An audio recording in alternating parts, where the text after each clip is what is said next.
You're listening to Second Cut. This is the weekly podcast from thefilmmagazine.com where we talk about topics in film criticism, theory, and history through film reviews. I'm Jacob, and I'm the one who finally perfected that intro. Thank you. I'm a pro.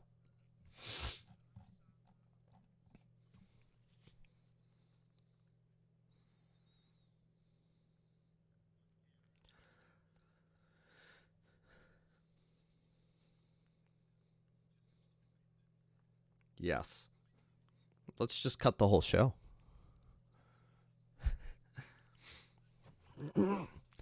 Yeah. And, hey guys. I forgot to turn on your audio, so introduce yourselves again. Hey, I'm out of practice. We missed 2 weeks. 2024 started properly. New Year, same old technical glitches. All right, Thank you, Greg. I'm Sam, and I'm the one who's lucky enough to have already seen 2 of my most anticipated films of 2024. I'm Kieran. I'm the one that refuses to do an intro now, just to annoy him. That's fair. Yeah, no, I'm out of practice. You know, it's A whole 3 weeks off. I can't touch buttons. I don't know. But yeah, we're talking 2024 movies because, you know, we like talking about movies that exist but nobody has seen yet. So Yeah, let's start the year hyping up. By the way, has anybody seen the 2024 release yet? no. Funny you should say that. Because I Sam? have. Oh. Yes, I've seen 2. I saw 2 at film festivals last year. Yes. So. No. I mean, like one that actually released this year so far. No, I haven't. Those I are haven't. 2023 releases, by the way. But No, go on. They're 2024 wide releases. 2023 premieres. Let's put it that way. Yeah. I mean, look, I've seen Poor Things and Monster, which are both 2024 in most of the world. You know, I think Poor Things came out for a little bit in the end of December in the States, didn't it? But that's... It's really annoying because, like, the US gets all these films spread out throughout the year, all the ones that are going to be Oscar contenders. The UK gets half of them. And then the second half, there's like 8 or 9 that come out within about a 2-month period that there's no way you have the money. Normally mid-February. Yeah, January, February, March. So we've got like Poor Things coming out, Ferrari's just come out, Maestro's just come out. You know, like there's going to be a couple more. Boy and the Heron is in a couple of cinemas in the UK, nowhere near me. So that's going to get. If that doesn't get animated, I think I'm going to have to see that this weekend, if at all, or else it will be going from my local cinemas. Kieran, which one did you see? I went to see One Life last night, which is a new release done by BBC Films with Caesar and Universal Distributing about Nicholas Winton, who was the British Schindler who saved several hundred children just before the war broke out in Germany and Czechoslovakia. And it's got Anthony Hopkins and Helena Bonham Carter in it. So no, I just saw it and it's like, okay, another subject matter. Oh, Anthony Hopkins in it, right? We'll go.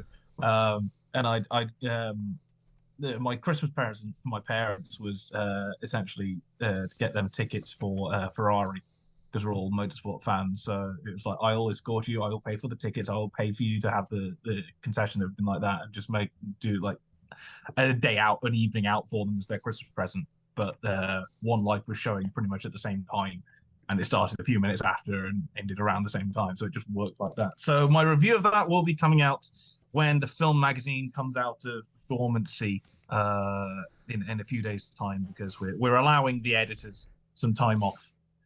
Yeah. So by that we mean this is Joe. the film magazine for now. Yeah. Oh, and none of you were there for it, but we had a really cool film magazine get together for Christmas. That was a lot of fun getting to see everybody. So not just you two. Start writing for us, and maybe we'll let you in on the. Because we do have this kind of relationship where we're talking, we're firing messages to each other all the time and commenting on each other's work, things like that. But you don't really have proper conversations very often. Yeah. So that was. They're usually very work related. Yeah. Yeah. Oh yeah. But I guess By the way, I was looking through what's out in my local theater right now to see if there's some new release already, and I saw that AMC Theaters has this thing called Screen Unseen. So be the first to see a new film on the big screen with a surprise twist. The movie will be unveiled at Showtime. So, Oh, okay, so it's like an unknown premiere kind of thing. yeah, I don't know if it's like a premiere, like the movie hasn't been released yet, or if it hasn't, you're gonna see it a week early. Or... Look, I'm just gonna say a secret cinema over here, isn't there? Which is a similar kind of premise. Yeah, and I think Cineworld is like a Screening Unlimited or something like that. It does equivalent of, but I would never go to one of those after seeing Demons from 1986, where that happens and all the demons break through into the real world in the cinema, and there's like a zombie apocalypse in the cinema. It's Lambert de Bava, so like after that, I'm not going to any of these. Like I will test it out on real audiences first before I get taken over by demon zombies. It's not happening. And this is not a sponsorship, but it's only $5. So, feel free to give me a free movie, AMC, for shilling. I was going to say on that thing, AMC. If you want a partnership, going for it, and Cineworld as well. So there's that, and I will also possibly Saturday be going to see Night Swim as well. The new James Wan produced. James Wan's doing a typical thing where he finds a short film that's about 4 minutes longer because you do it with lights out as well. And go, let's turn it into a feature. And from the looks of the trailer, the trailer is literally just a remake of the short film, which is about 3 minutes long, and then and then we've no idea what's happening. So I'm guessing what it's going to happen is it's going to be a bit like When a Stranger Calls, where the opening of A Stranger Calls is a remake of the short film, like the actual Have You Checked the Children and the Babysitter, and then the rest of the movie has almost nothing to do with this stranger calling bit. It's just a completely different movie with an introduction tagged on, because it's literally just remake that and they had to come up with another film for the rest of it. So I'm expecting that's what Night Swim is going to be. But so a week in, I'll have seen 2 new releases. So take that. That's the only up I'm going to get on these guys. How many films have you watched in total to 2023 so far in the first 4 days? I've just finished, including short films, because I watched the Night Swim short and I watched a Robert Eggers short in preparation for this. I have now seen so far 11 films so far this year. Right, you're doing very well. I'm lagging behind. I've only seen 3 films in 4 days. That's not like me. No, it's not. How are you going to hit 500 and whatever, beat last year's record? I'm not. Besides that, I'm not going to aim for that this year. I think the 1 film a day one will be good enough for me. I think 365's a more chilled target. I was gonna say I got to 317 last year, including shorts, which is my best so far. But it's like, come on, you can hit the 365 at least. So it's other times when I have the time, I'm just binging as much as I can to do that. And if anyone isn't playing along with the Film Magazine's 100 film challenge, obviously you should get involved, and you should keep us updated. With the hashtags on Twitter. I'm not calling it Twitter. As you go along, you can play on easy mode or hard mode, which is like films you haven't never seen before. Ultra hard mode, I think, will be purely 2024 releases, which I think you'll need to go to some festivals to somehow do or be a millionaire. All right. With that, we are going to get to some questions before we talk about some movies that, for me personally, it's not a movie I'm like super anticipating. I just like the director a lot. But we're going to talk about some big upcoming releases, and we're going to start with the questions, though. Oh my gosh, Greg didn't submit a question. Wow. I was going to start with Greg because I know he's watching. You just assumed that Greg would have a question, and he doesn't. There's still time, Greg. Come on. Still time, Greg. Time. Yeah, in the chat. I'm going to start with this one from Joe, Editor Joe. He asks, there's been some talk that the blockbusters set for 2024 won't be big enough to surpass those released in 2023. Do you believe this will be the case? Yes. So they will surpass or won't? Whoa. They will not. They're not big enough to surpass. And are we talking in terms of total box office growth, or just like, international? Yeah, but I'm talking like all the movies is like a total gross overall for cinema, or are we talking that like none of them will hit $1 billion? I just think I don't know. The total of okay, the year. Let's put it this way: the year just gone, there were two movies that broke a billion, weren't there? Barbie and Mario. Yeah, Oppenheimer just fell short by like Just fell short. a couple of mil, pretty much. Yeah. Now, I'm not sure we'll get a billion grosser this year. okay. If we do, it will be a surprise. I mean, I made a quick list looking at some of the ones that have been announced so far. And when you say like, oh, the blockbuster, and then you actually look at some of the ones that are coming out. The three we're going to discuss, Mickey 17, the Bong Joon-Ho, probably won't. No. Dune, amazingly, probably won't. 500 mil, if it gets that, I'll be impressed, actually. I'm expecting 400, 300 mil. Nosferatu, it'll come out near the end of the year. It doesn't have the time to do it. But then you've got things like Furiosa is coming out. Beetlejuice 2 might surprise. And then you've got things like you've got another Ghostbusters movie coming out. Kingdom of the Planet of the Apes is coming out. Ballerina, the John Wick spin-off. Inside Out 2, I'm expecting 700 mil at least. I would expect, because Inside Out is one of the better Pixar movies of the past sort of 15, 20 years. And then even things like Quiet Place Day One, that'll get to 150 mil easy, I reckon. Deadpool 3, people will go 3, that. Yeah, and that may turn around people's kind of perception 500 mil. that Marvel is failing, because Deadpool's always been one of the big hitters. Joker Folie à Deux, 400 mil probably. I was wondering about Godzilla, or whatever the Kong movie is. Godzilla and like Kong the New Empire. The last Godzilla versus Kong, it seems like it should have made more. It made 470 million. So like that was one I was looking at going maybe, but. And that was released just after, literally on the back end of the pandemic, wasn't it? You know, that's a good point. That was summer 2021. It was one of like obviously it was released on streaming first, while cinemas were still shut, and then it has a small release window following that, when things open back up. So let's do this. I was working in a small cinema at that point, and there were people going to see it. It wasn't like it was just dead every time, but it wasn't like it was packed every time. But. Give three movies that you think have the best chance to hit a billion. Let's do that. All right. I'm going to say Deadpool, Inside Out, and maybe Mean Girls, just as an outside chance.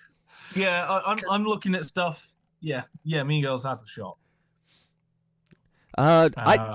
I would say. I think of those three, I think only Deadpool is seriously like. I would say Joe is right. I think this is going to be a down year, even compared to last year. But my number one, Despicable Me 4. It's a family movie. You're going to get multiple tickets sold. Like, it's in July. I don't know if it'll hit a billion. If it's out in July, it will. What date is it? Is that in the US and the UK? Or just the US? I don't know. I'm just looking at Rotten Tomatoes lists of anticipated movies, so I would guess that is my number one. I will look July for 2 3, and 3. Yeah, that'll get near a billion easy. Because it's the summer holidays, at least in the UK, and parents don't have anything to do with the kids. Those will just take them to see Despicable Me 4. So I tell you what, cinemas will be very happy to be running that. You know what? Here's what I'm going to take for my other two. Mufasa the Lion King, another family movie. It'll be a December kind of Christmassy release, so it could. And the other one, Venom 3, just because for some reason Venom makes lots of money. So the thing is, we're getting 3 Sony Spider-Man spin-off films next year for some reason. You've got Madam Web and you've got Kraven the Hunter, haven't you? Yeah, and I don't know why they're still making them, because they're not doing badly, but they're not doing great either. I mean, you're right. The Venom ones generally are pretty profitable, but the others are they keep putting all these Spider-Man villains to operate in films without Spider-Man. It just doesn't make any sense. And who cares? I reckon they're doing it so at some point, like if Marvel goes downhill enough, Sony will get the rights to Spider-Man back, and they can do like a Spider-Man like villains unite, almost like a No Way Home thing, and they've already set up their villains. Maybe, I don't know. Just Um, find yeah. it very weird. My little question, kind of spinning off from this, was we're going to talk about hopefully like 3 really good films that we're most excited to see next year.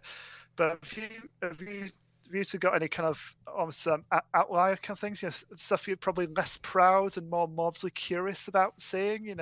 Stuff that you'll probably enjoy, but you might not necessarily be proud that you're enjoying about. You kind of, I mean, for me. I mean, obviously we've just had Godzilla -1, so we know what a really great kind of new Godzilla film is like. But I'm looking forward to Godzilla X Kong as well, because I love my big dumb monster movies. I just want to see two big CG animals wrestling and just kicking the shit out of each other. Basically, it's just, I think it's going to be a lot of dumb fun like the previous one was. Yeah. So I'm quite excited by that. I'm wondering if I might like Terrifier 3. Still haven't seen 2. Yeah, like they're interesting movies. Like I really like. I don't love them, but like I like them. I think they're fun little. I don't know if it's really an indie thing anymore because now it's a franchise. But yeah, I was gonna say the first one was shot for like the catering was a couple of donuts. Yeah, it was cool. So I'm not really ashamed to like it per se, but like. That's one that I think is off the beaten path from what I would think about, like, oh, my favorite movie of the year, at least. Yeah. And looking at, I've made a small list, and not everything's on there, but I'm seeing one that they keep mentioning it, and I keep forgetting they've actually done it, and that's Twisters, which is the Twister sequel. And I'm there going, it's not going to be good. It just won't. But at the same time. It's a Twister sequel. Yeah, and if they were going to do it, and I know obviously it's no one's fault, it's a tragedy and everything, but they should have done it while Bill Paxton was alive. Yeah, and then I'm also looking, and there's some stuff where it's kind of like you want it to be good, but at the same time, I just doubt it's going to be. So, for example, Gladiator 2 is a movie nobody wanted or needed, but they're doing it for some reason. Because Ridley Scott keeps doing trying to do like a victory lap of all of his previous hits, Yeah. And then as much as I hate to say it, Alien Romulus. Yeah. I can't see it grabbing. Then at the end of the year, you've got Lord of the Rings: War of the Rohirrim, which yes, it's new line and yes, it's big screen. So even though we don't talk about The Hobbit very much, the first one wasn't bad. And then it was just a stupid decision to split it up. It's Lord of the Rings anime. That sounds awesome. I'm well up for that. But at the same time, I'm going, will people just be put off because their last memory of Lord of the Rings was Rings of Power? That's not mine. Mine's The Hobbit. I was going to say just as bad. Actually, no, I think Rings of Power was worse than The Hobbit. I'm not going to go into this, but my hot take is The Hobbit's not that bad. Carry on. The Hobbit is not that bad. It goes worse. But anyway, yeah. So there's just some that I'm just looking at, going, I don't know. Like, I want it to be decent, but I don't know if it will. A Joker Folie à Deux, we know that's going to make loads, and there's just some stuff where I'm just like Bad Boys 4. Are people going to be interested in Bad Boys 4? Well, the last one made enough to justify it, so right before the pandemic. Well, let's move along here. I have a question. This isn't really about 2024 movies. It's actually more of just a Denis Villeneuve question. But my friend / supporter Justin asks, we know that Denis loves like wide shots, large scale, movies basically, and particularly like I was looking through his movies. Arrival was like the one that really stands out, or Blade Runner. Do we think he could ever make a monster movie project that's like heady, but also has the action and cool stuff in it? Yeah, I mean, Enemy has monster movie elements to it. I mean, they're all in someone's head, but it's got monsters in it. That is heady. I mean, yeah, I think so. I think he's just as much of a fan as all the normal genre stuff as many of us are. It's I don't think he sees himself as above that. Yeah. I think it would be a different kind of monster movie. I don't think it would just be a monsters beating the crap out of each other, which I haven't seen the 2021 Godzilla vs. Kong. But as far as I can remember, I did see an interview with Adam Wingard going, look, people come to a movie called Godzilla vs. Kong. What they want to see is Godzilla beating the shit out of Kong and Kong beating the ever-loving crap out of Godzilla. And that's what we're going to give them. Yeah. I mean that was the first film I saw in the cinemas after they reopened, and it was on the biggest IMAX screen, and it was just me and a lot of dads and their little boys just staring in awe at this massive screen at the big monkey punching the big lizards. It was incredible. A movie that has a Friday the 13th reference in it with the sleeping bag kill. At one point, he takes and whacks him into a building. That was a reference to the sleeping bag kill. I think also for me, like, Arrival is sort of a large-scale alien invasion kind of thing. But then also with Blade Runner and Dune, his last 3 movies, they're adaptations, like, essentially, so or continuations. So I think he could work in like that large-scale, not Arrival necessarily a also Godzilla movie. Thank you. Maybe Pacific Rim 3 or something. Yeah, Villeneuve and Del Toro team up. I could see it. It'll be interesting to see if the next project is actually Rendezvous with Rama, because I love the book, and the trouble is it only really starts giving you explanations of like second and third books. The first one gives you sod all, which is great. Real quick on the collaborative directors thing, because he also asked that. He said, I wonder what a Denis and Wes Anderson collab would look like. What are 2 directors you would like to see collaborate on a project? Oh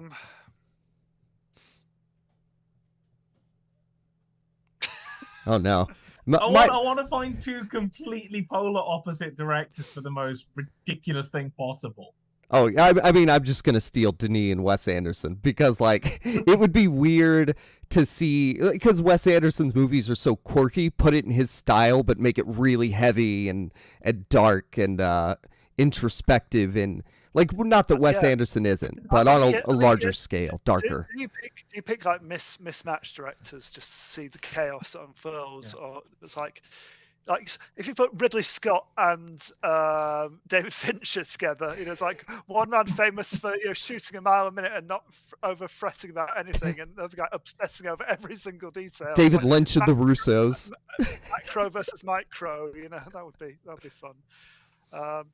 Or you have like an Edgar Wright with a Sam Raimi, who are basically the same director but a generation on.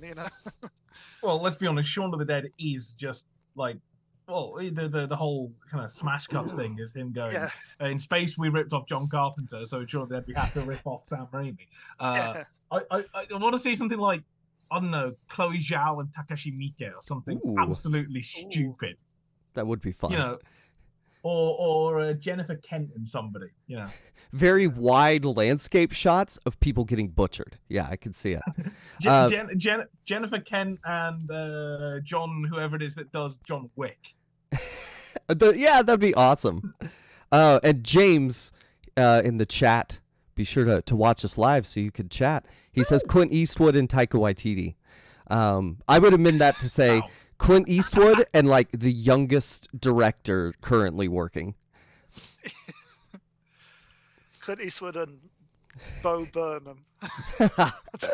Clint Eastwood and is it Rose Glass that did like Saint Maud? Oh got yeah, a new one coming out next year as well. I think Love Lies Bleeding.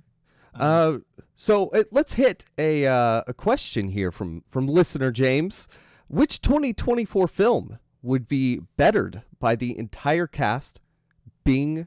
Oh, sorry, the entire cast, but one being a Muppet. Yeah, because you've always got to have the one human in a Muppet film for it to kind of work, and they've got to treat the material seriously. So I was talking to my friends earlier on about this kind of sort of question, and since I've already seen it, I could say it would be very entertaining to do this with Poor Things.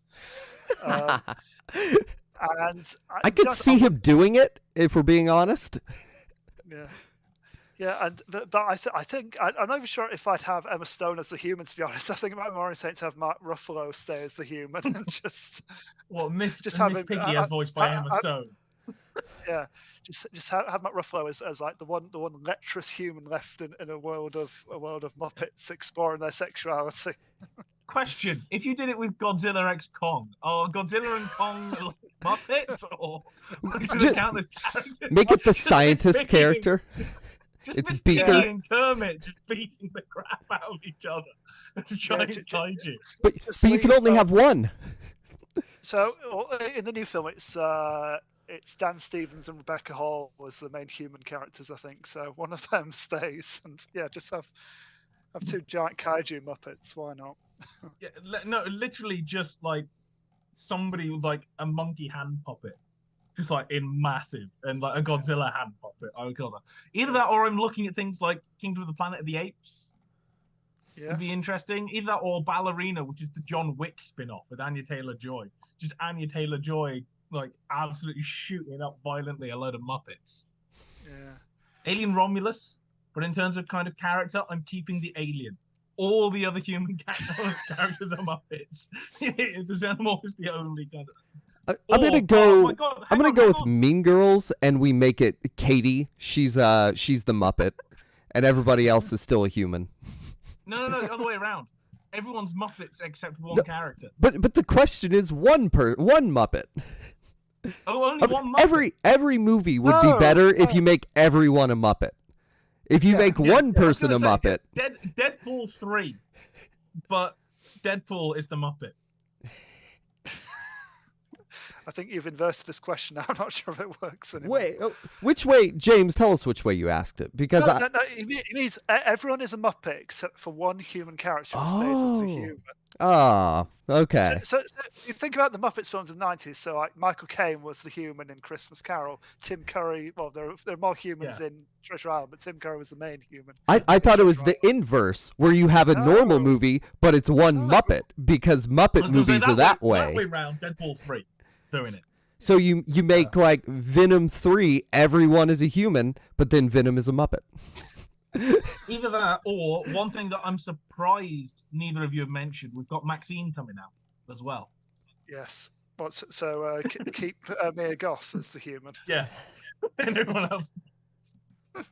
Okay, sorry. If we're making everybody Muppets, then Transformers, and then the non-Muppet is Optimus Prime. all the other Transformers are just hand puppets. And the people. Okay. We could play this all day. What about Twisters? It's only Helen Hunt, and then everything else, including all the Twisters, are Muppets. If we're doing it my way, the Muppet. Twister, the Twister's a Muppet. I don't. They won't do it, but now something in me is hoping there is a new Sharknado we don't know about. So there's a load of shark Muppets. Let's jump over to one of the questions from listener Liam. He says, is this a peak year for unnecessary sequels? Hello Gladiator 2, Beetlejuice 2, Twisters, and apparently he was not aware of Venom 3, but we'll add that. Bad Boys 4. I'm sure he's aware of Venom 3. He's probably just trying to pretend it doesn't exist. Oh, okay. Fair enough. So I guess I don't think it's there's a lot of them, but I don't think any more so than some previous years we've had. Really, it's just Hollywood's got a Hollywood, you know. And you got to have these big dumb sequels that unfortunately makes the money back in order to fund the little actually decent movies. So. Yeah, and then Ghostbusters. We got Kung Fu Panda 4. Oh, Mickey 17. I didn't even see the other 16. So how awful. I was gonna say we've also got the Nosferatu. I haven't just seen Nosferatu 1 yet. This makes me want to go back and look for like what is the peak sequel year, but I think it would, or unnecessary one. I think it would be a mid 2010s where it's like just a bunch of dumb stuff, like including Triple X Return of Xander Cage. It was whatever year that Terminator Genesis came out. I seem to remember there were a lot in that year. I think I think it was like Terminator Genesis, and a Pirates film. Yeah, a Pirates film came out then as well. Was that Stranger Tides? And then there were a lot of others. I can't remember now. But yeah, it was either that or in the 80s somewhere where it was all just like slasher movie sequels, like 83 or something like that. Now let's move to necessary sequels. Liam also asks, will Dune be helped or hindered by the delays? And guess who's taking over for Dune? I mean, I suppose they're pleased now that they can have their truly impressive cast actually promote it when it comes out. You know. Yeah, that's a good point. I think that was the main. I mean, it was basically done. I think that was the main reason for delaying it. They didn't want to just unleash it on the world and not have Timothy Chalamet and Zendaya being able to go and talk it up. I would think also, so maybe something that was supposed to come out in that slot, they can move it into a slot where, because they couldn't film, it just gives a little bit more wiggle room for releases. Yeah. And with a lot of things, kind of obviously because of the delays now being pushed back till next year, then I suppose it's, as you say, it's freed up some space, and it's probably going to make it look a bit less like it's a bit of a barren wasteland this year for big scale kind of films. Yeah. As far as helped or hindered, though, I mean, I don't know if it makes a huge difference. Like it's an event movie, and people are going to see it probably in the same rate or droves or whatever as they would have in November. Yeah. And I think the thing this year, I think what's going to happen is that you say we don't have kind of the blockbuster power, but we still have a good amount of big budget movies. They may not be like the ones that are going to get 1 billion, but we've just been talking about 15, 20, 25 of them. And I'm wondering if we're going to get sort of a situation where we have like Indiana Jones and Mission Impossible, where they're too close together, and not everyone's going to get to see some of them, and so they're all going to take a hit as a result, because nobody has infinite money, and you're going to pick and choose which films you see and which ones you catch later on DVD or something like that. I think that might happen. Thankfully, I think Dune is coming out before most of them kind of hit. I think the only one around it really is going to be Furiosa, in terms of the same kind of, and maybe Ghostbusters, the same kind of maybe month stretch. So Dune might survive because of that. It's not like there's like 5 or 6 massive ones within about 2 weeks span. But who knows? Yeah. All right. Well, yes, Kieran, you're correct. This is a great segue into me talking about Denis Villeneuve. I'm not necessarily going to be talking about Dune. I didn't rewatch it. I probably should have.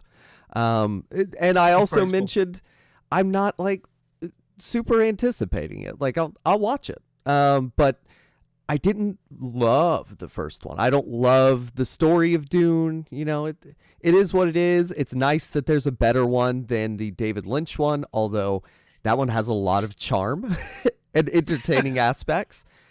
It's really well made, but going back through and watching a few of his movies and remembering Blade Runner and Arrival, like I feel like from my memory of Dune, the visual style of it is too clean, for lack of a better word, compared to I'm thinking especially of Sicario and Blade Runner 2049 with Roger Deakins. Like, he's so good.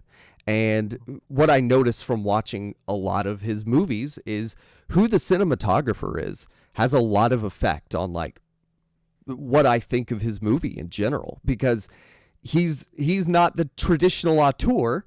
He doesn't write his movies, although he'll get screenwriting credits. He doesn't, I'm sure he's it's a collaborative process on the visuals, but they're starkly different from movie to movie. And I think that's interesting. What do y'all think about the first Dune? Not Lynch's, Villeneuve's. I thought it was a really good first half of that story. I can't really judge how well he's kind of executes it and adapts it until I see what he does in the second half, really.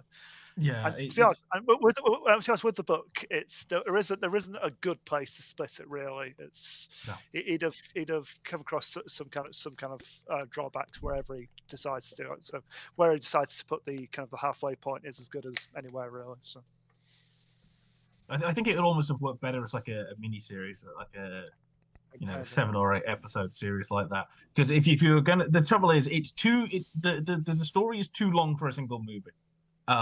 Unless you're going to make it 4.5 hours or Napoleon length, as Jacob knows. The 2 movie split, that's about the best place you could just about do it. But the trouble is that the final kind of moment of the first movie is not the big crescendo that something big and epic like this is. It's personal, and the personal bit comes before the big epic bit, which justifies it in the kind of hero's journey kind of thing. It reminds me a little bit of how they ended Fellowship of the Ring, to be honest. In terms of like you've had like your finale, so to speak, and then First breakfast. It ends on a bit more of a kind of a contemplative kind of thoughtful kind of But I mean, even with Fellowship of the Ring, it is the end of the Fellowship breaking up. For Dune Part 1, realistically, you'd kind of need it to be kind of them fleeing the city, is where it ends. Oh, and if you kind of almost need to make it almost like 3 movies in a way, where kind of the city falls as the end of the first one, then discovering the kind of the tribe of the Fremen and assimilating into that culture is the second one, with a little bit of thing going in, and the third one is the big is the jihad that they have going back and claiming the city. But then you've got it in 3 movies, and you've got to stretch it now, which is too much. So there's which is why The Hobbit didn't work. And they're originally going to do The Hobbit as 2 films, and then they said, "Oh no, you can have more money and freedom, so we'll keep padding stuff out until we've got 3 films worth of." And for Dune, they're like, "Oh crap, Harry Potter has ended, Batman has ended. We don't have any other franchises. Please." For the ending of Dune, I mean, like, I don't super remember the story fully, other than it's like, hero's journey stuff. Like all of the details, at least the big picture stuff I remember. But the first movie isn't really a story. It's like it's set up for the story that will then happen in part 2, which is maybe why I don't love it. It was executed really well. It looks good. The elements that are there are cool, but like, I've never really engaged with what's going on in that movie. And I still have an ongoing, like, what the hell, the score won for Dune. And I'm going... like, it's just like, yes, it works as a soundscape, but you know me, I want a traditional, proper kind of melody lines or singing or dancing, proper symphonic. I like to think it one of the space bagpipes. There's one memorable theme to it is when the Atreides are charging in and the space bagpipes kicking out. I mean, I watched it kind of 2022, so it's been out for a year or so, or at least a couple of months, and I think it got all the Oscars. I'm there going, like, the score's okay for now, but it's just not like memorable at all. Like, I could not say a single thing of Dune right now. Nothing. Yeah. So, but the real reason I wanted to pick Dune, Part 2, which I mean, I'm gonna see it. I'm sure I will enjoy it more than the first half because Zendaya will actually be in it, and I wasn't sold a scam. You only went for Zendaya. Yeah, it's where all the like. The actiony cool parts, that's where that part really takes place. But I want to talk about Villeneuve because I remember my first sort of encounter with him was Sicario. Although I'd seen Prisoners, it was on like a streaming service, so I watched it. But Sicario was the one that I watched, and I was like, oh, okay, who's this guy? And then he really started kind of blowing up on forums that I read.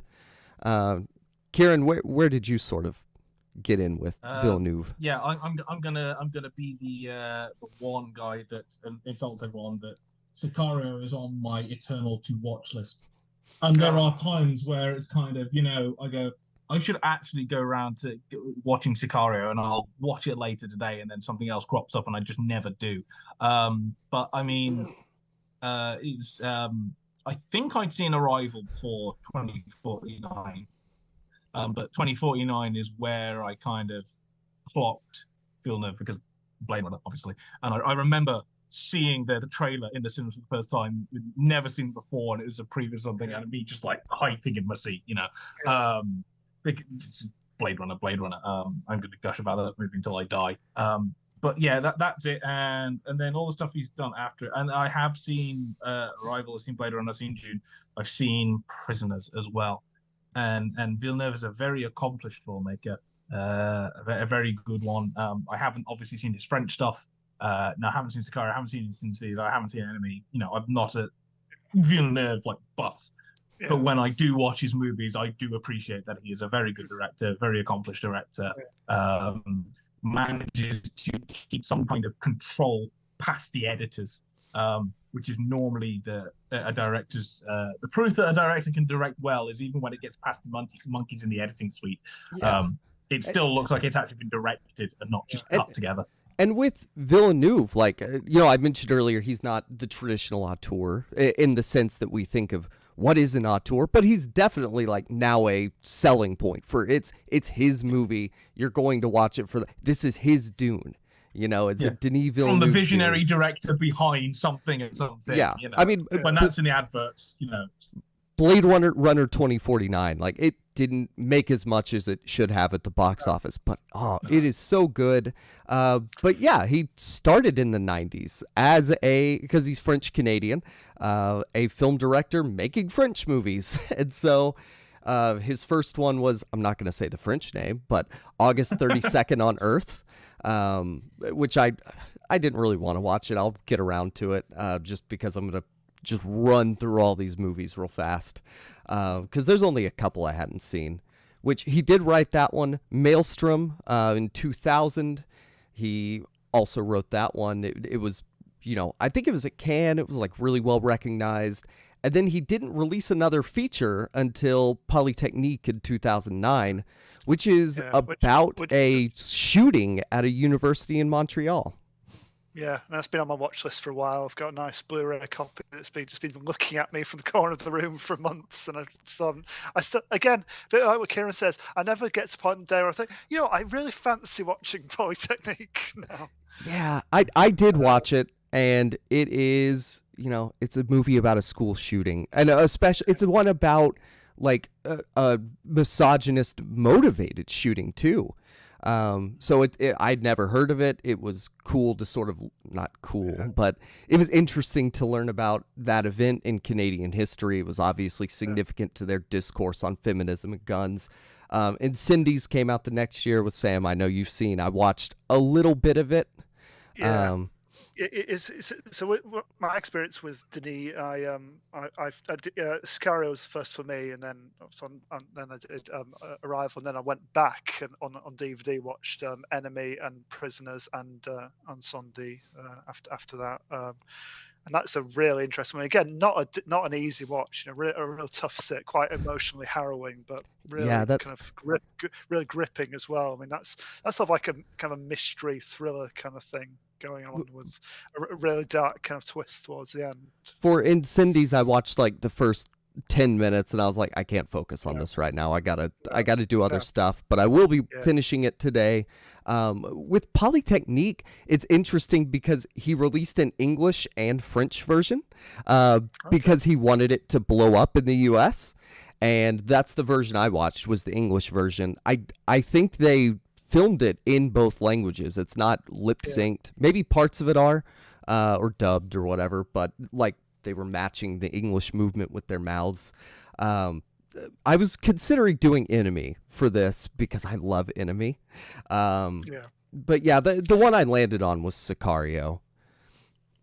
And I love Sicario. The first time I saw it, I didn't. And I don't know if it was, Kieran, you talk a lot about like the space that you're in and how it affects your viewing experience. I know I watched it in bed on TV, and like I don't really remember that beyond watching it and like, I thought it was okay. This time, it blew my mind. I love Sicario now. So I think that's why I sort of decided to go with it. It obviously, I knew it was good. I saw people say it was good. But watching this time around, like, man, it is a great movie. So if you haven't seen Sicario for some reason, it follows the Mexican drug war with, U.S. intervention. And what's tough about it is it's sort of amoral, I would say. It's not taking a stance one way or the other, which I mean, I think there's an implicit idea of like, yeah, we don't want the U.S. to like be violating human rights and international laws to go and do stuff, but like it's sort of necessary in a sense, and there is this much more personal aspect to it for Benicio del Toro's character. But for Josh Brolin, he's playing a CIA like advisor guy. Emily Blunt and the dude from Get Out, Daniel Kaluuya, they are playing FBI agents, and sort of collaborating together with the CIA on this operation. And throughout the movie, they're violating protocol. Emily Blunt's like, hey guys, let's try and do this the right way. Let's make sure everything's legal. All our dots are in a row. Let's get an arrest. But like, that's not how this works. You can't take down the cartel doing it the legitimate way. And sometimes you have to take your special forces and go into an underground tunnel and murder a bunch of people.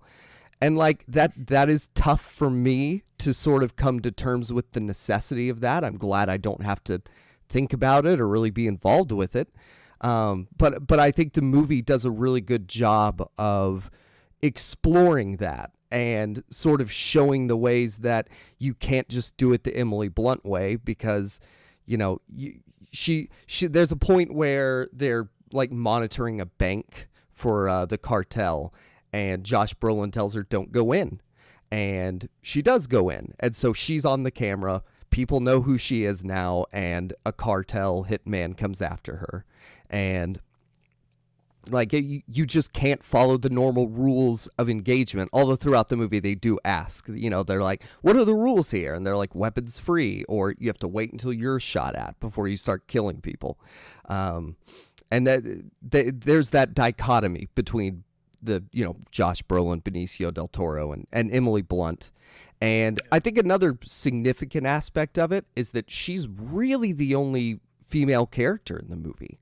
And I think what that shows is like the masculine sort of bravado that is so present in the U.S. foreign relations society in general, and showing how I think she's more representative of maybe the average U.S. populace, the law-abiding minded person in U.S. society, which isn't a gendered concept per se, but I think in the movie making that align more with femininity makes sense, where it's like a caretaker sort of aspect to it, and like really it's about like the American populace having to come to terms with the illegality of what the U.S. or whoever is doing to try and curb the violence, because there are innocent people being murdered every day.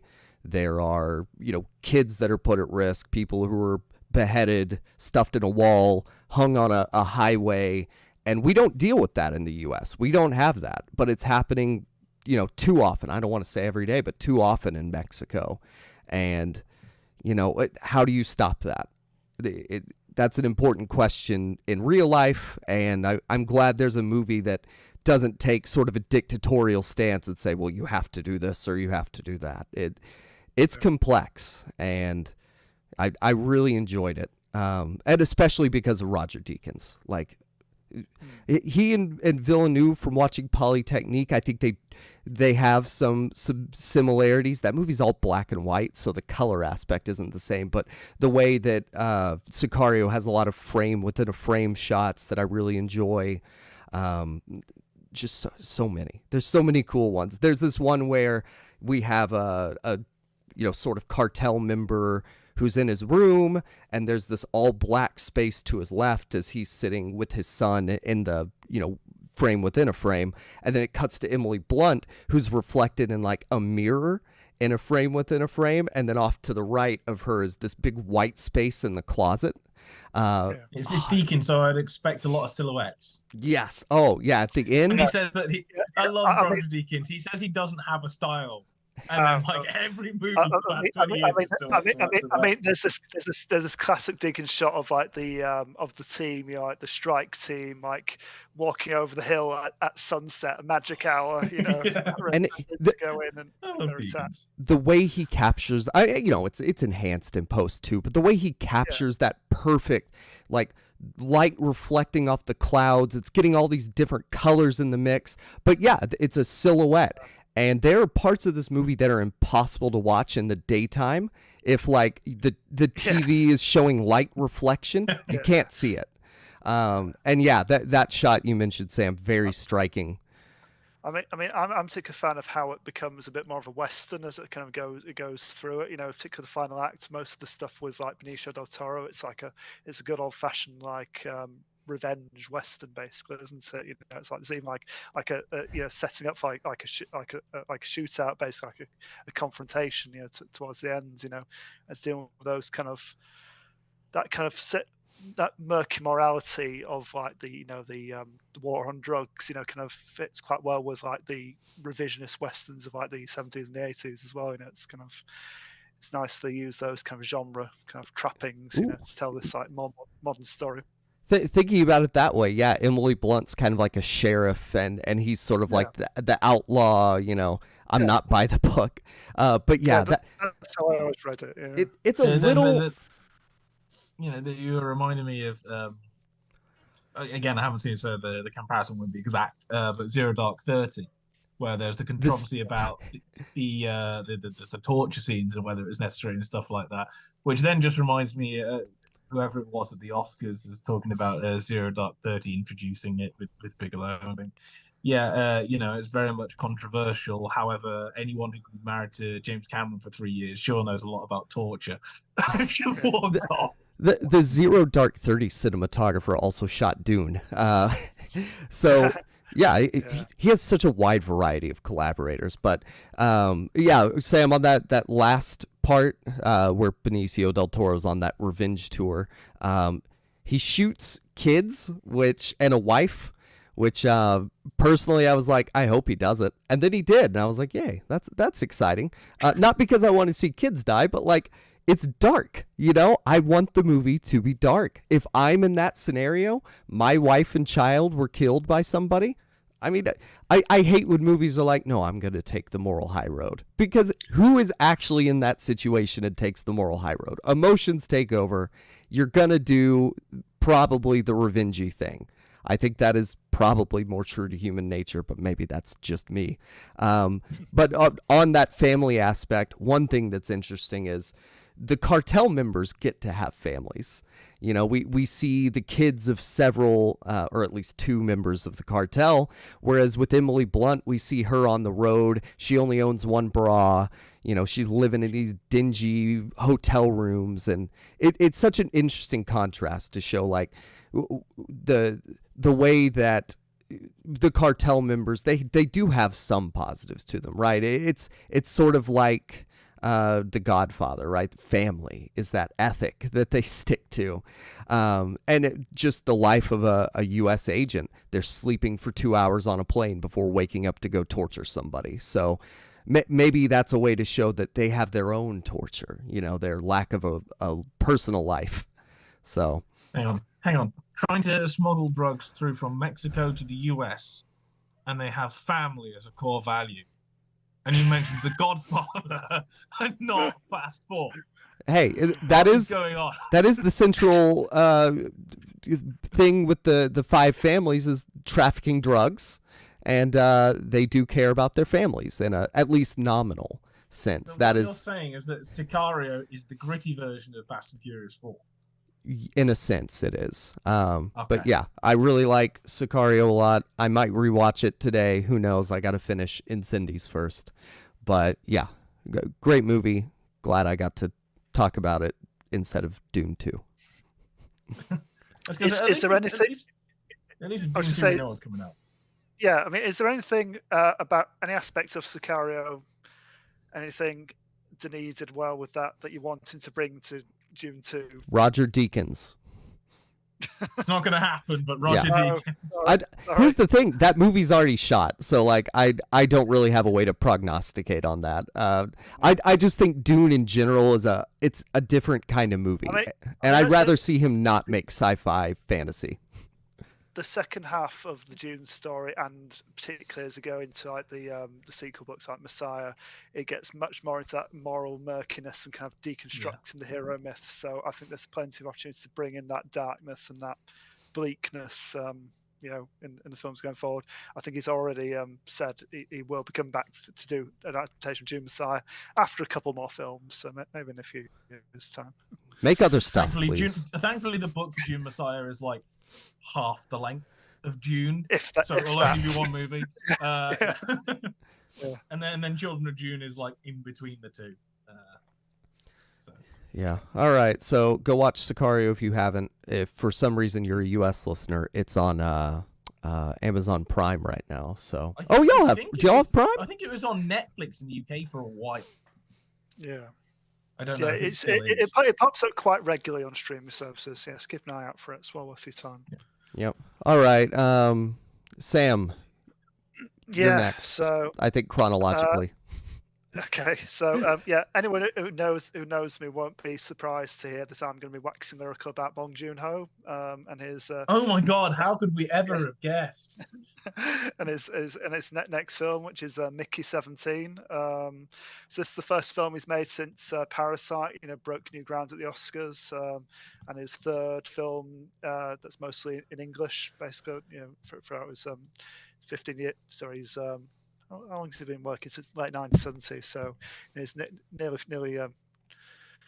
nearly 25-year career so far. But it's a feature adaptation of a novel by Edward Ashton. Kieran, have you read it? I haven't. I didn't know it was a thing until Bong Joon-Ho said he was making it. Yeah. Also, the novel's called Mickey. The novel was called Mickey 7, so they've obviously added some more Mickeys in this version. He's obviously a later version of the android he's playing.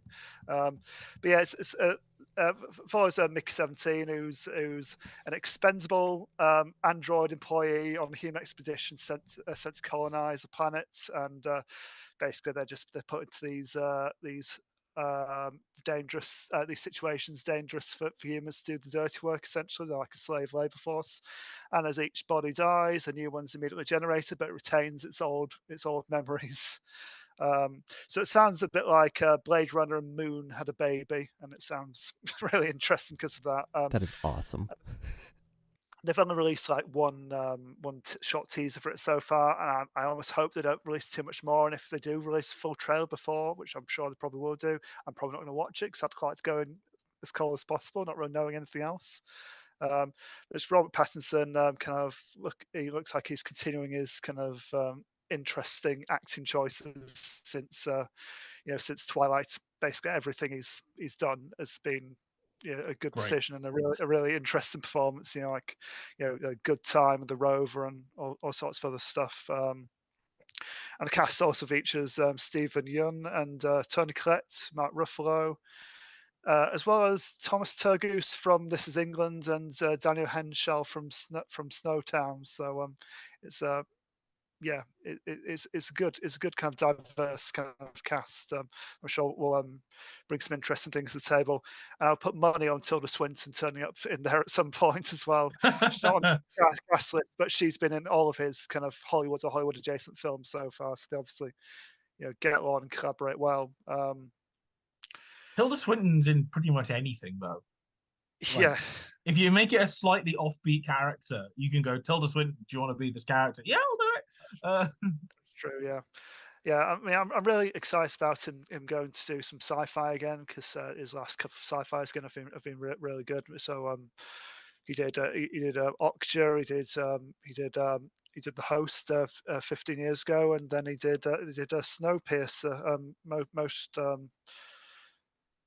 which I think was probably almost like his breakthrough in the West, really. Because I mean, not so much people in the UK, because unfortunately over here the Weinstein screwed us over and didn't get us a UK release ever. I don't think it ever came out in the cinemas here. It eventually made it to Netflix, but yeah, it was out in the States for a while, and a lot of people kind of saw it and thought, "Oh, who's this interesting new director? This is a bit different." That is It's the got only one I knew from him because it was on yeah, Netflix for a long time. yes, yeah, and obviously they've had the the Netflix spin-off series since that. But yeah, that's the kind of one I'm going to kind of talk about as kind of a way into kind of what Mickey 17 might be, because I think it's a really interesting film in its own right.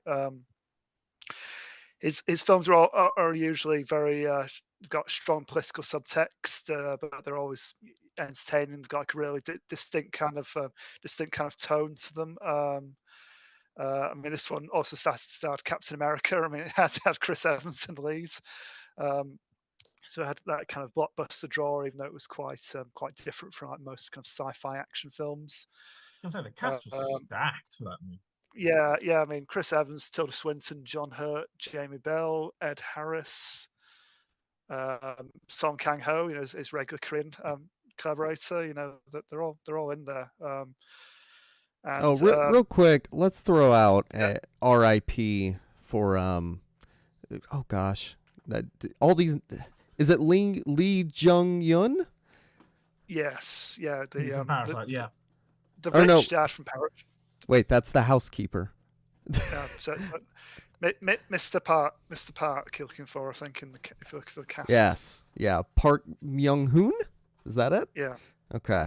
yeah, and yeah. This guy played the rich dad in Parasite. Yeah, he'll be much missed. He was a great, again, a great collaborator of Bong's, and yeah, one of the most memorable aspects of that film. But if you haven't seen Snowpiercer, it's a near future kind of dystopian movie, where kind of in near future, basically, the planet's been covered, but by a self-imposed ice age. Basically, they try to stop global warming with a big, like some weird nuclear device that basically plunged the world into an eternal winter, and the survivors of humanity are transported across the planet by a massive train.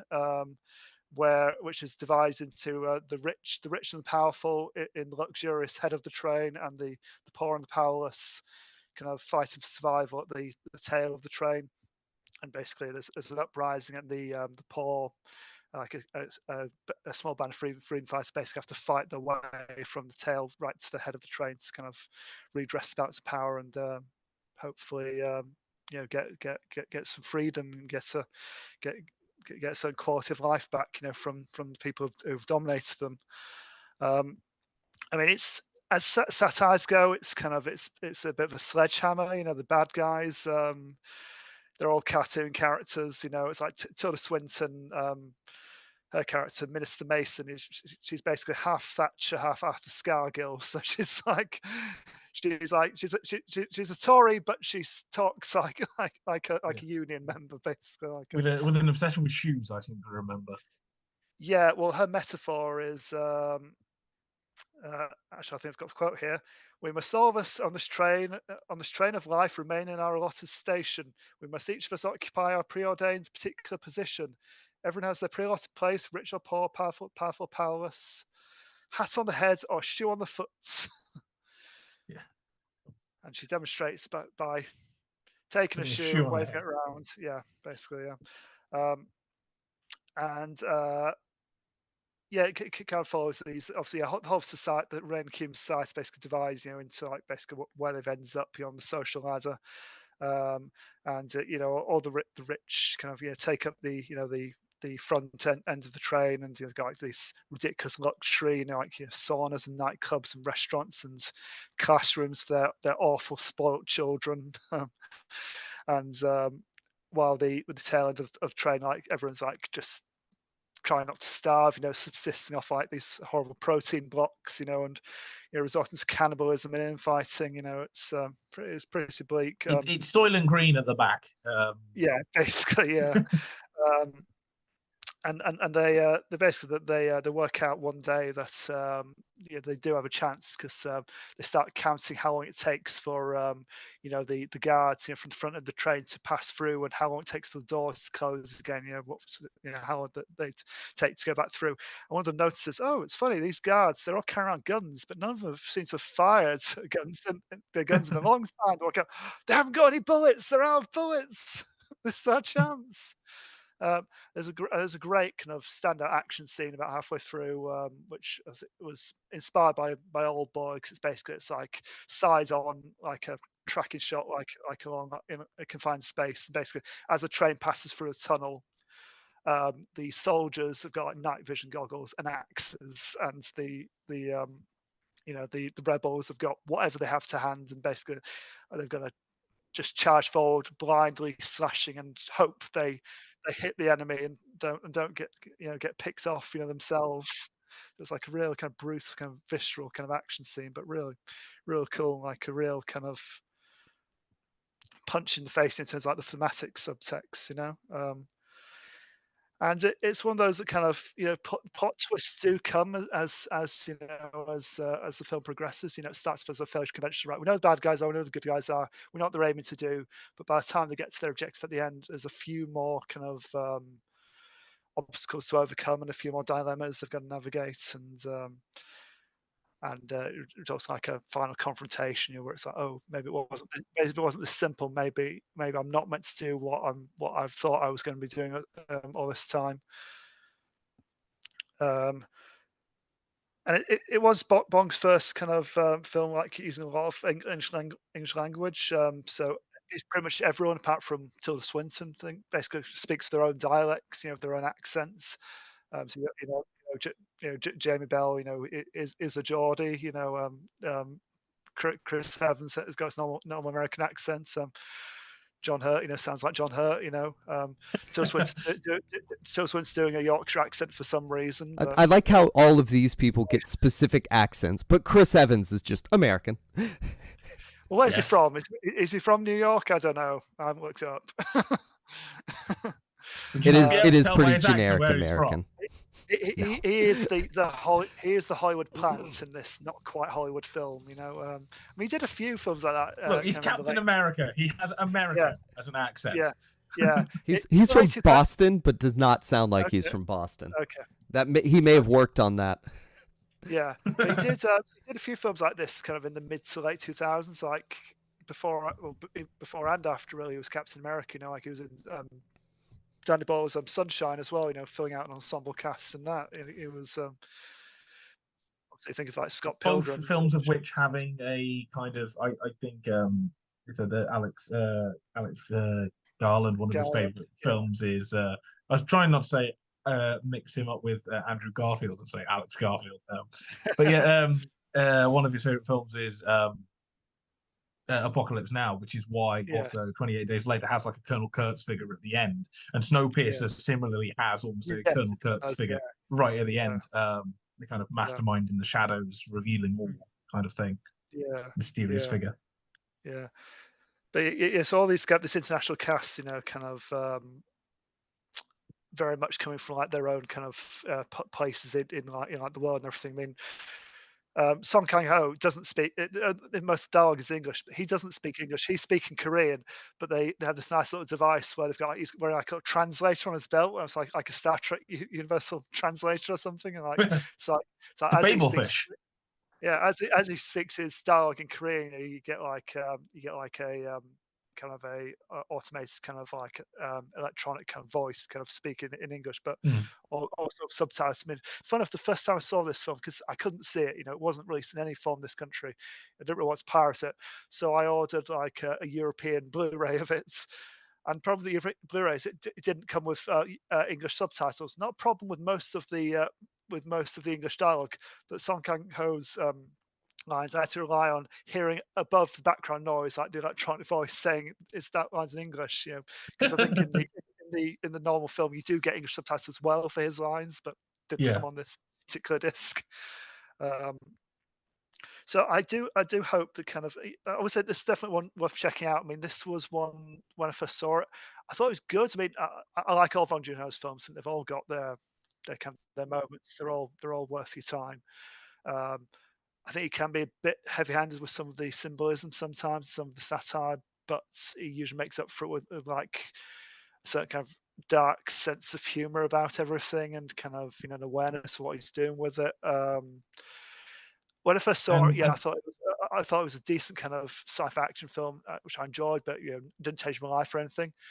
I rewatched it post-pandemic, and it hit a lot harder with like the inequalities and stuff, and like just some of the kind of policy of this train, kind of like dividing the society, and you can do these things if you're in this place in society, but you can't do these things if you're in this place in society. And there's no real way of changing it. It made me think of like Tory policies and like suggests like herd immunity in a pandemic, and just but basically just never mind, you're not rich or kind of powerful enough to buy your way out of this horrible situation, just basically screw the poor, that kind of policy. So for me it hit harder now. The world's been through so much as we've been through. So I think it's also one that's now kind of flown under the radar a bit, yeah, because with Bong Joon-Ho now, really we think of Memories of Murder and Parasite first. Maybe then we go to something like The Host, and then yeah, kind of Snowpiercer at the moment. It's kind of, I mean, he's done 7 films, wow, but it's kind of on the middle to lower half of that. So yeah, it's yeah, not one of the first ones you watch, and I think it was the first one I watched before I knew it was Bong Joon-Ho, before I'd heard of Bong Joon-Ho, yeah, and years before I kind of clocked onto him. And then I kind of rediscovered him when Parasite was coming out. So I think I watched it when it was on TV, and I'd recorded it at some point yeah, like years ago. So it's like I have recollections of it just being a film. Like yeah. and it is an adaptation. You're saying about I, the I kind mean, of the political stuff is very hard hitting. It is an adaptation of a French comic as well. yeah, Um, yeah, and it's also in the nicest way. It's a Western film with an awful lot of American money in. And let's be fair, if you've got a cast like that and most of it's American money, a film like that is not known for being very subtle with its political no, imagery and no, metaphors. no, no. I mean, apparently, why? Before he denied like a UK release of it, what Harvey Weinstein was desperate to kind of re-edit it, and kind of make things clearer and make things more kind of stating the quiet part out loud, for certain people in the audience, Although and apparently Bong Joon-ho likes to storyboard and shoot to the storyboard, yeah, so that yeah, it's yeah, very, very hard to edit yeah, not what he shot. So yeah, this is yeah, it's yeah, called editing in camera. yeah. It was very much like what Hitchcock did. He only shot what he needed because then Yeah, you can't come in and kind of take out what's not there. It's kind yeah. of It's called editing in camera, and yeah, in kind of early films school, you're kind of taught not to. Because I yeah, initially was in my first kind of practical lessons in like first year, I would be doing that and got told no, because if one yeah, shot goes wrong, the entirety like is kind of useless, because yeah, you've only got the minimum of what you need. So you're relying on it to work, which is why people rely on things like coverage. But fortunately for us, Bong Joon-Ho is good enough that he yeah, can do that and knows yeah, it will work, and so nobody else can come in and change his stuff around and say you yeah, have to go with what you got. yeah, yeah, And yeah. So also on the American money and star and stuff like that aspect of the film, looking through, but I haven't seen it, by the way. I need to, or maybe not. Maybe I don't need to, but I think you do. okay. I have not seen it. Looking through like the award nominations and stuff, it's primarily like local film awards, or critic associations or film festivals, only a couple of those, and just like things I've never heard of, like International Cinephile Society. Oh, I don't know what that is. But one thing that does stand out to me is that making like top 10 lists for big time American or at least Anglo outlets. So it was on like Entertainment Weekly. It was on AV Club. It was not on The Guardian, actually.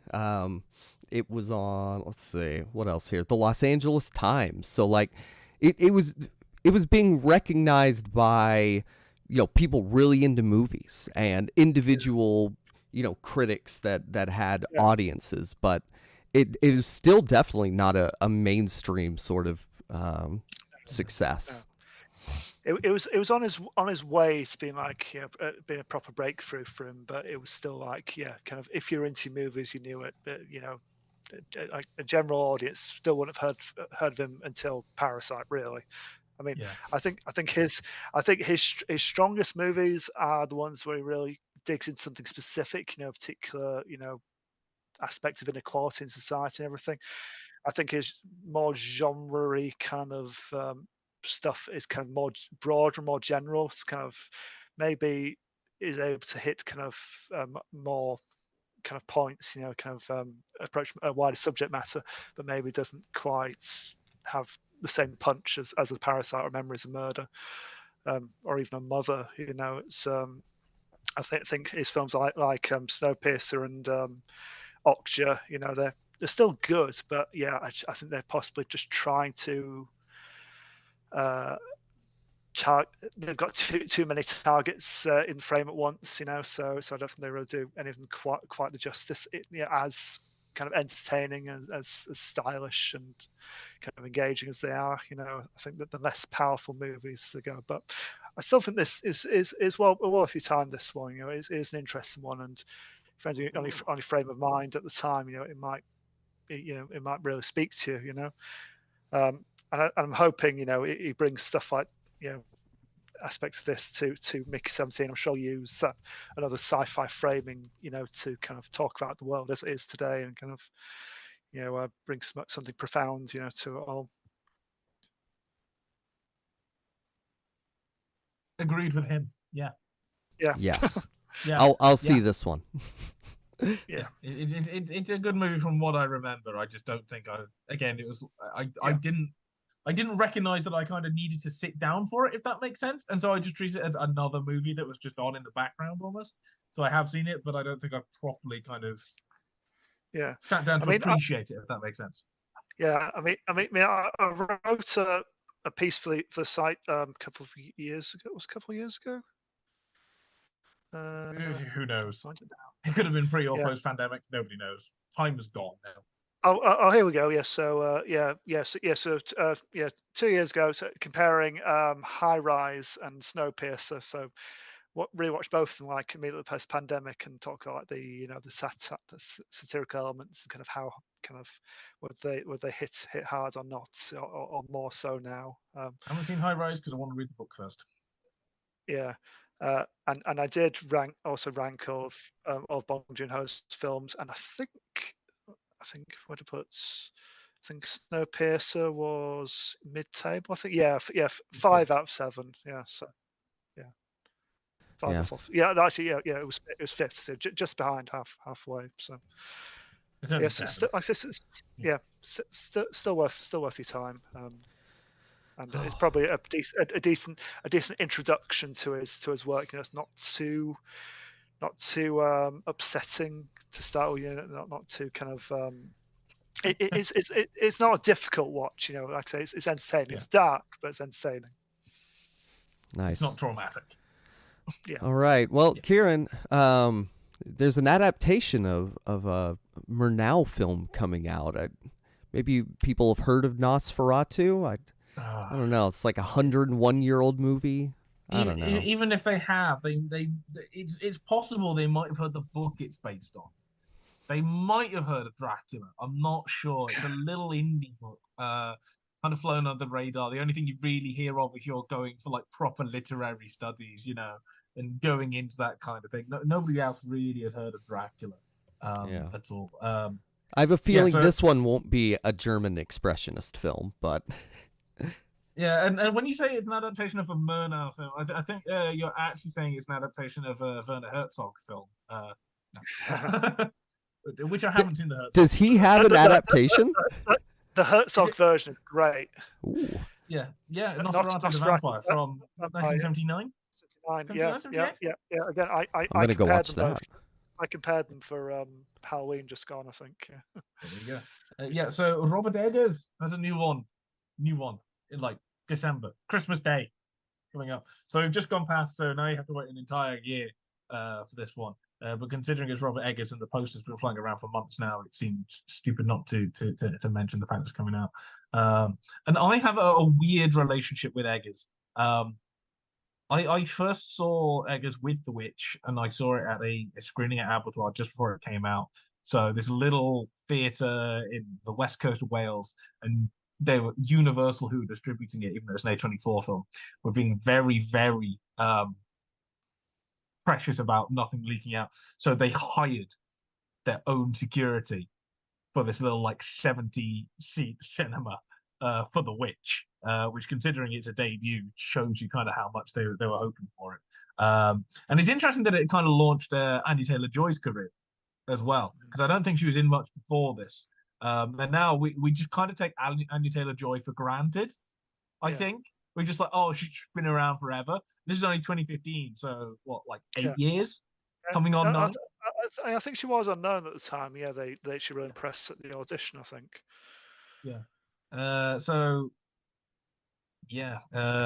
She impressed her enough at the audition, and then she was in a load of stuff after it, and then obviously she came in with Split, which I think is really the one that So The Witch, according to at least Wiki, she'd done an episode of TV, and in the same year she did. She was in Atlantis, wasn't she? I forgot about that. Actually, the second series of Atlantis. Did you ever watch that, Sam? No, I didn't. It was what the BBC replaced Merlin with. Okay. So yeah. I remember Merlin, but I think I aged out of whatever they replaced it with. So any kind of like Doctor Who fans or anything like that will know Merlin. Colin Morgan was in it. A load of other people, Richard Wilson and people like that. And they replaced it with the similar kind of thing, but a guy from the modern day, like, gets reincarnated as Jason, aka Jason of the Argonauts, Jason back in the past. And I've got Anya Taylor-Joy was in that the second season that same year. So it was like her second year of like screen acting. Realistically, that The Witch comes out, and then she does the next year she does Morgan, which is awful, just a really bad movie done by Ridley Scott's son. And I don't want to. It's just really not a good movie. And then Split, and then she goes on and does some more stuff, Marrowbone, Thoroughbreds, and then comes out with Glass, and then she's done all that stuff. And then, strangely enough, Kieran, is she in Nosferatu? No, but this is Anya Taylor-Joy's. She was going to be, and then dropped out. But she's also in The Northman. So she was in 2 of Eggers' movies. But the Witch is interesting. That's when I saw it, and I mentioned Taylor-Joy because that's where she gets launched. We just take it for granted now. In that The Witch gets praised like over and above like loads of other movies. Best horror movies of recent time and stuff like that, along with The Lighthouse, which everyone thinks is their greatest movie of all time, and then The Northman. I think like I've seen nobody mention pretty much. Like it's just gone under the radar, which is a shame because I like The Northman better than his others. Oh, okay, that's interesting. Because personally, I'd say he was onto a blinder with The Witch, and then he's kind of had a slight decline ever since. I like both of his other films, but they're not for me. They don't kind of hit like The Witch does, really. Also, Kieran, I'm gonna fight your perception of what people think of those 2 movies. I don't think many people think The Lighthouse is the greatest thing ever, and like when I think about what horror movies are better than The Witch recently, like there are some, but it's up there at least. Like it's a top 10 of the last decade. Like I have very much a thing, and this is a personal thing that I appreciate The Witch and I appreciate The Lighthouse, but I don't have like an emotional connection to it that kind of makes me care about it, if that makes sense. And I have this, and this is just a personal thing. I have this, and it's a thing that you can appreciate, like a good movie and not care about it, and so it's bad for you. And you can like absolutely enjoy an awful movie, which raises it for you. It's a personal interpretation, and I had that with certain filmmakers like Scorsese, like Killers of the Flower Moon, genuinely very, very, very good movie. Like, I'd probably give like an 8 out of 10, like ridiculously well made kind of thing. At the same time, no Scorsese movie will ever make like my best movies of all time. It's just not going to, because I just don't connect somehow with Scorsese movies. And the same is true with Eggers' movies, like The Witch. For some reason, I think it's the language, the kind of it's a folk kind of horror folk mythological tale in the kind of early 1700s. And so all the language spoken is using your these and thous, hold thy tongue, heathen, blah blah blah, those kind of like slightly more modernized Shakespearean, but it's got that kind of element to it. And I had this watching it at the time, and that skewed me off it. Yeah, but if you didn't have that that syntax, you wouldn't have the goat saying, "Wouldst thou like love to live deliciously?" Yeah, and again, like the directing is very nice. It's acted very well. It's paced nicely. It looks great. But I personally don't have I can't get a thread in which like brings it to me, if that makes sense. I'm a big fan that Eggers, an American, was so enamored with Ralph Ineson's Leeds accent that he got the rest of the family to put on Yorkshire accents as well. Yeah. I mean, Annie Taylor-Joy is British anyway, so partially British, like British Argentinian or something like that. She is, So it's quite funny like that. Yeah. So and then when it gets to the lighthouse as well, which is another one that kind of people praise, and I think part of it is both of them are kind of lumped into the elevated horror absolute crap of a phrase, which is like AKA I will good horror. like it's just it's all metaphors, which implies it's somehow better, as if something like Texas Chainsaw didn't have themes and metaphors. I think it's more like several times before. It's more art housey than Texas, or not Texas Chainsaw. I'd put that up there. Like Friday the 13th Part 4. Some of the frames are inspired by classical paintings. Great.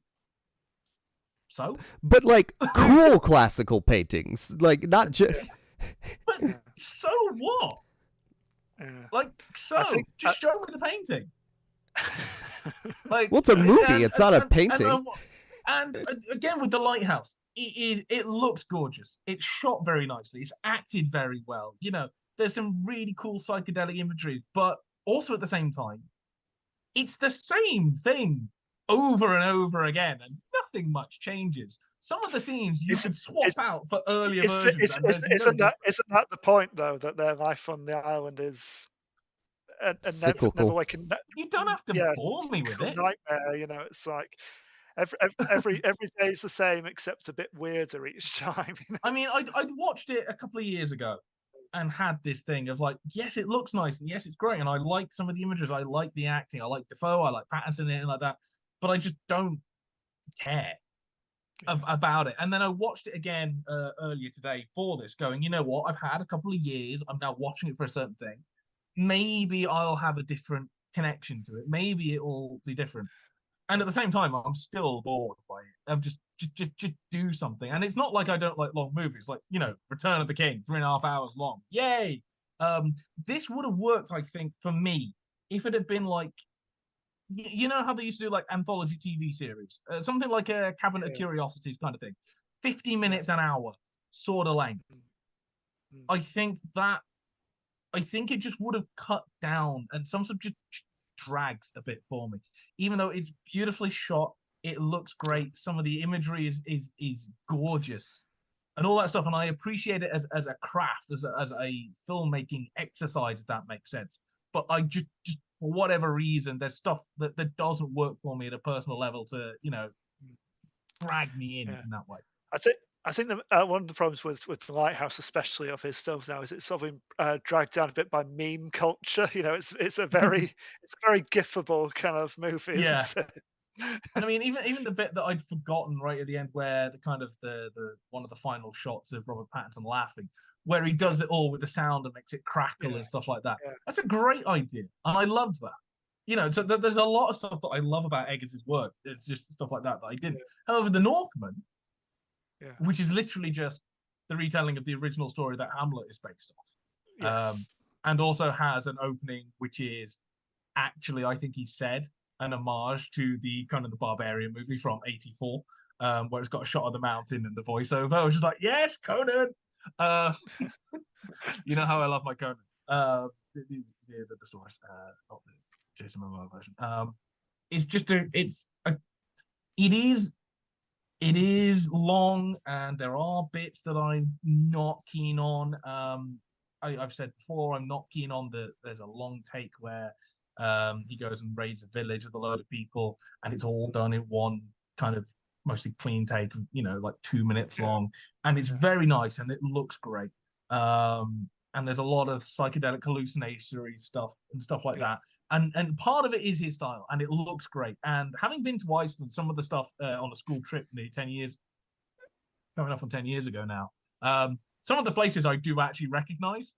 So in one bit, they fly over a waterfall on like a winged Pegasus kind of thing, and that's a very famous waterfall. I've been there. There's some shots of places in the background that I vaguely recognize hiking up on a school trip.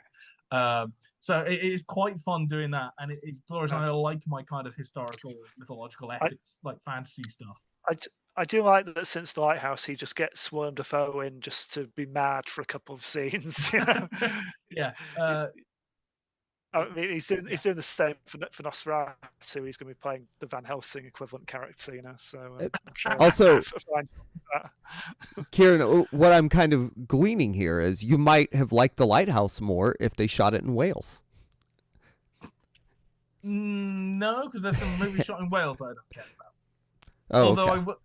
Even I'm gonna be as the horror fan, I'm going to shock a load of people. I like it, but I don't particularly care either way about American Werewolf in London. Sacrilege, I know. Even though the Yorkshire Moors were actually filmed on the Brecon Beacons in Wales, which is hilarious. I like the movie, but I don't remember it either way. Geography about that movie makes no sense. They're meant to walk in the Yorkshire Moors, filmed in Wales, and they takes a hospital in London. It's like, what? Yep. And then the new Wolfman that they're shooting to come out at the end of this year as well. They're shooting in New Zealand. Where was the first movie? Where was the set? It was in Wales. They're not shooting it in Wales. Come on. You got 3 Wolfman movies. Probably set in Wales. None of them are shot in Wales. Anyway, no, it's just I liked The Northman. I reviewed it when it came out. I think I gave it like a 17-18 out of 24 that we had there. It is my favorite out of his movies, and I'm not saying that like I think they're bad movies. I don't. I think they're very good and very finely made films. Eggers has a very good eye for directing. He's got his style. It's more of a kind of methodical style. He likes his kind of slow, very kind of precise camera movements that works quite nicely for when you're building up these kind of slow tension parts. Almost Kubrickian, but I think even more controlled than Kubrick. Just in terms of like for pans where it would start and stop, it's very on point. It's almost like it's rehearsed, it's choreographed in that. And perhaps maybe that's a reason why I'm not as fond, because it feels too choreographed some of the time. But he's a very fine filmmaker, and all 3 films, I can say I'm not massive fans and don't care either way for some of them, but I'm not going to say they're bad films, because they're not. They are good films. I just don't connect with them. But then we've got Nosferatu coming out. It's going to be the remake of the 1922 film, which he has been on record to say is his favorite film ever. And literally in 2015, like The Witch came out, and he was slated to do this remake. And he should have been putting it off over and over, and it just kept getting like put off and changed. Kieran, would you remake Blade Runner? Would I remake Blade Runner? No. Okay. No, wouldn't touch it. Like, what? Why? I've got Blade Runner. Yeah, But apparently, I mean, it's interesting. Some directors do this thing with their favorite films, like Peter Jackson remaking King Kong and stuff like that. It's no, I would remake films that should have been good, but weren't. Like I'd remake Aragon. Yeah, that's a smarter way, probably. Yes. Stop remaking good movies. Yeah, but he's I think he's got a record saying this. It goes back even further than when he broke into feature filmmaking. It goes back. First he did is I think when he was at university, he did like a college play of Nosferatu as well, which he directed. That was like his first. And then he was asked to do a kind of professional version of Nosferatu as well. He likes his gothic because he's done a couple of short films. I've only seen the one, Brothers, which came out same year as The Witch. But he did a Hansel and Gretel short, and he also did one for Telltale Heart, Edgar Allan Poe. And I think even Brothers is set slightly historically based on the clothing and where they live, although there's no physical evidence of that. Yeah. So he's yet to actually shoot a film which is set in the modern day. Just saying. The most modern he's done is The Lighthouse, and that was still over 100 years ago. Yeah. I think it's going to be definitely interesting. It's a stacked cast. It's Nosferatu, aka Dracula. It's going to be interesting to see the takes that we have. You kind of know the style, and I think he's very much a fan of silent filmmaking anyway, because lots of his films there are long swathes. The Lighthouse. There's like 7 minutes before there's any dialogue. Even The Witch, quite a lot of it is like, even The Northman, there are long sections. Northman, where they had the final scene is a two-man sword fight naked on a volcano, which is Hecla, in Iceland, meant to be. Which, when we were on the school trip, I went and we saw the base of it at the visitor center there, and the line I remember, apparently, somebody called some traveler to Iceland called Hecla, the place where Judas is kept, which is such the most badass kind of like sounding thing ever. This is where we keep the traitor of God. And there's that. And they had to obviously cover up because they were shooting it, but they were meant to be naked. So they CGI'd in genitals for Alex Skarsgård, and I can't remember who's fighting the main bad. Case Bang, who was Dracula in the BBC miniseries. So they had to CGI in like silhouettes of genitals to make it realistic, and it's like who would do that like now? But yeah, I think it's going to be an interesting film. It's going to be one of the ones that's getting hyped throughout the year as it goes on, which is why I thought it's worthwhile to mention it, that it is one of those ones that's going to get mentioned over and over and over again. It's going to get hyped. Oh, it's nearly time for Nosferatu. Time for Nosferatu. It will be an interesting issue. I'm thinking we should have switched because I love Eggers. So like I sort of think of him and Ari Aster almost in the same breath, and I love Eggers so much more. Like it's not even funny. I was gonna say we're not gonna get into my Aster. I love his methodical style. I love his imagery. I like the fact that there are those big silent swaths. He's not afraid of it, and he feels like a very, for the modern age, an offbeat visual filmmaker. And I love that about him. And I'm sure I like this. I agree with all that stuff. And again, I'm not saying that Eggers is a bad filmmaker. He's not. He's a very good filmmaker. I just, at the same time, don't connect emotionally with his movies, despite how I recognize them as good. In the same way that there are some absolutely awful movies, at the same time, I still get a kick out. You can do the both at the same time. It's all film is a personal response, and at the same time you're going to respond differently at different times to different things. So you never know, in 30 years time I might watch The Witch again and go, oh my god, this is the greatest movie ever. And again, knowing you, Kieran, I would bet not. I bet not as well, but I don't hold up that, and I'm, despite all that, I am still excited to see Nosferatu. Do you think you'll connect with that more? What? Because I'm more familiar with the source material and stuff like that. Yeah. It's possible. I don't know. I am interested. I'm interested to see. I think more than that, if the style will remain, because this is movie 4. His name is getting known. When your name gets known, you get bigger budgets. When you get bigger budgets, you get more producers and that putting their fingers in the pies. And telling you what you can and can't do. He's getting to the point where he's not got enough clout that he can do whatever the hell he wants with a massive budget. because I think there's a point where you have no money, you can do whatever you want. You made 4 or 5 movies, and then you get told what to do, and then you get enough clout if you manage to make there that you can do whatever the hell you want. And he's coming into that middle section. So I think it'll be interesting to see if the style, enough of it survives through that phase, and see just if it works. And I will, as a final thing, say yes, it's a horror movie, but the horror movie does not have to be scary to be a good movie. This is a hill I will die on. I think also talking about like the fact that he can make whatever he want or not. I mean, The Northman had a huge budget. I feel like pretty much 40 million is not a huge budget. This has 70 to 90. Oh, did it? But for like the style of filmmaker he is, I think 40 is pretty massive. Like if you're able to make the project you want for 40 million, you've got it made. And he seems like the kind where he can pretty much make what he wants. Is that the budget for Nosferatu or for the Northman? The Northman. Northman is 70 to 90 million. Oh, flipping it, got more than I thought. Yeah, that's he's getting to the point now where people start sticking their nose in. And he's also more of like an art film director, so it's like Villeneuve. Oh, you didn't make back the full budget or didn't double it or whatever? You only make a movie every 5 years anyway, so... as part of comparison, Snowpiercer also cost 40 million. Maybe that's what I was thinking of. Because I looked that up. I might have been thinking of Snowpiercer. But they think about that, they get away with a lot of that because it's all train interiors mostly. You don't see the frozen waste stuff. I was going to say, actually, considering the cast and much the money would have been spent on the cast, to be honest. Yeah. I got to see the Northman. 7 or 8 mil about the cast. Yeah. Cool. So, yeah, I'm actually looking forward to it. And it'd be weird because it coming out around the same time, if it does come out, as Jordan Peele's new movie, which we know nothing about.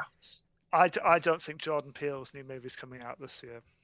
No, because originally it was slated for like December 2024. I think it might get pushed back to 2025. I think he says in a recent interview the script's about done. So if he hasn't even started, he hasn't even shot it yet. Oh no, it's not coming out this year. Unless it's like like last year they gave it a release date without even having done the script. Sounds about right. Unless he's been tweaking the script on the go, I don't know. But... What, doing a Shining and rewriting the script just before they shoot it? You know. Who knows? All right. Well, that wraps up our 2024 movie preview. Who knows if we'll ever discuss any again until the 2030s, 40s. But until then, and I guess next episode too, guys, where can people find you? You can find me at SSP Thinks Film and a film magazine. At the minute, I'd say check out our best films of 2023 list. So I've done one, so Joe's done one, and Mark and Margaret have also done one. So there's four quite different best film lists, although a few films shared across the lists because we've got impeccable taste at our website. Hopefully you don't find me anywhere. If you do, I'm K-judgmental in the at that waterfall, places. Maybe. Yeah, you find me at the waterfall that I do have photos of on an old laptop somewhere that I can't remember the name of it. It is very big and very massive.